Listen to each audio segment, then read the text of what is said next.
back here for episode 2 of whatever we call this thing, Science Corner. Episode 2 is all about noise.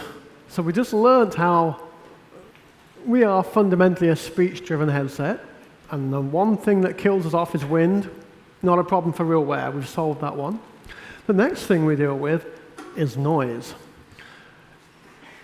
We are in the factories of the future. We're in the factories today. We've already found out it's an extremely noisy place, but how can we be a truly speech-driven system in such noise?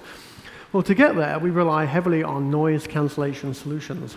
So I'm going to now make you experts in noise cancellation. So bear with me for just 1 minute. We'll jump you through here.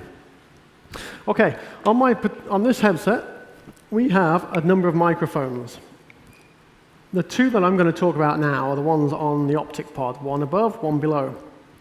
The one at the bottom we call the main mic. It's the one nearest my mouth. This microphone, when I go into the back of the brewery with Kyle and then we hear all the noise, it's going to pick up all this noise around me. That's what the blue signal on the screen is. That's the noise from around. The red signal is me speaking.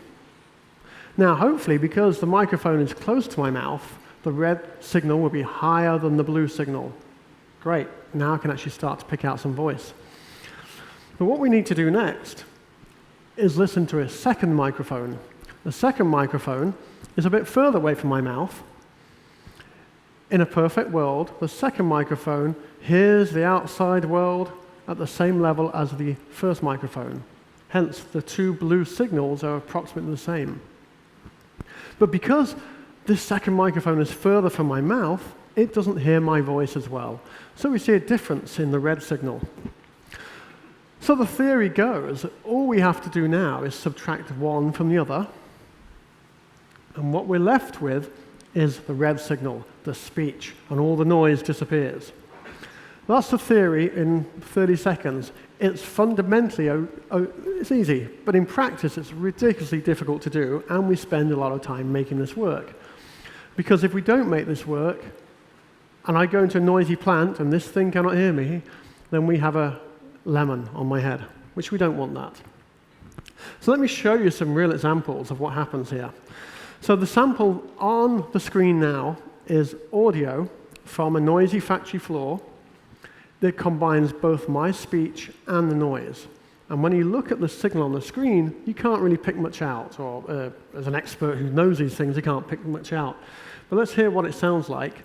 You'll actually hear my voice mixed in with the background. My programs, my camera, select item 1, go previous. Hello world.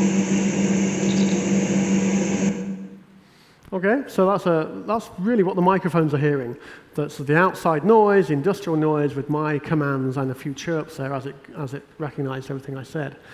But it only recognized what I said because we ran it through a noise cancellation algorithm. And when we do that in real time, this is what we get.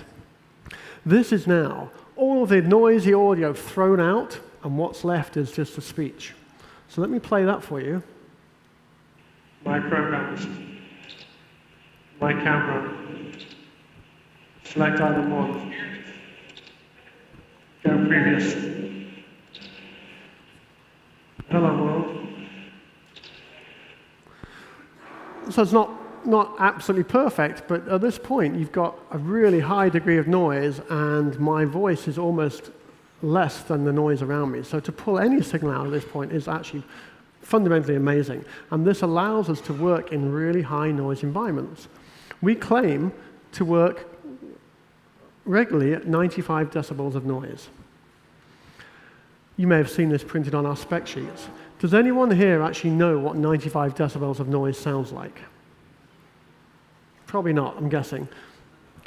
You're going to find out. So I'm now going to crank out some noise for you at 95 decibels.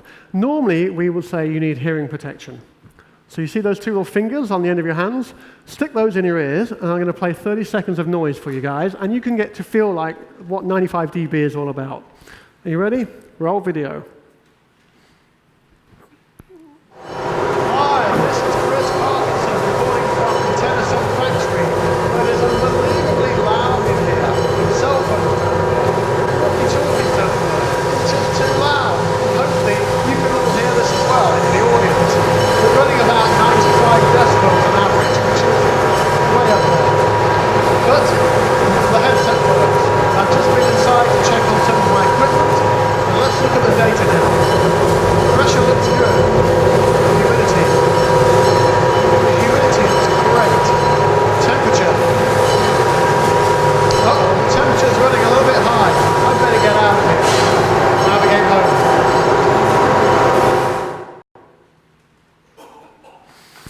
was that? All right. So there we have it, just another of the great features that make our HMT-1 deployable in the real world out there. Thank you. See you later.